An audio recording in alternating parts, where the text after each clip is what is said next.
Ayan, nag-install tayo ng dashcam, DD5 dual channel dashcam N1 dual. Ayan yung model niya, dual camera front and back camera. Ayan, ginabit natin sa Toyota Innova. Ayan yung bagong Toyota Innova. Ito yung dashcam na dinidikit lang sa windshield. Ayan, front camera niya, tapos yung back camera niya yung dinidikit lang rin sa windshield sa likod. Ito.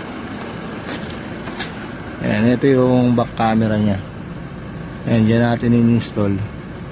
Ayan, naka-protective film yan para hindi masira yung tint. Ayan, nakapasok din yung wire nya rito sa rubber para hindi pasukan ng ulan. Ayan, nakapasok dito yan, tapos ito na yung wire. Ayan, DD5 N1 dual yung kinabit natin sa Toyota Innova. Ayan, yung bagong Toyota Innova.